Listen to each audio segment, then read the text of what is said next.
গিয়েছেন। আমি এইটুকু আশ্বস্ত করতে চাই,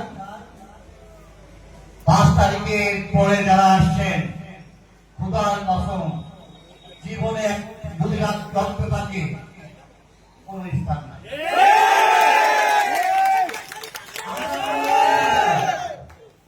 যাতে দল স্বেচ্ছাসেবক দল মামলা দেওয়া সেটা ওই কর্মীদের মূল্যায়ন করবে যারা এই দীর্ঘ বছর এই আওয়ামী শাসনের বিরুদ্ধে সাহসী ভূমিকা রেখে যারা জীবন বাঁচিয়ে গেছেন, তাদেরকে দিয়েই ভোট আমার সংখ্যা 5 জন।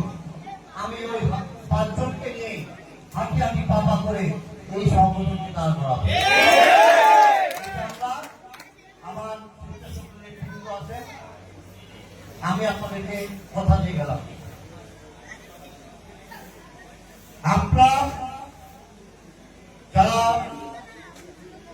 নেতৃত্বে আসবেন, অনেকে হয়তো বাইসটা হবে না, ফর্ম দিবেন, ফর্ম পূরণ করবেন, আমরা যাচাই বাছাই করব।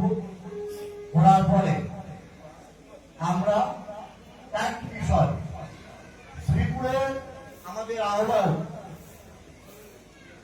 আমাদের অত্যন্ত আপন, যার এই স্বেচ্ছাসেবক দলের শ্রীপুর যে স্বেচ্ছাসেবকতা সংগঠন পরিচিত হয়েছেন, মুর্শিদ জাহাঙ্গীর আহ্বায়ক, এখন সে আহ্বায়ক, সে জেলখানায় আছেন। আমরা কোন অবস্থা করবো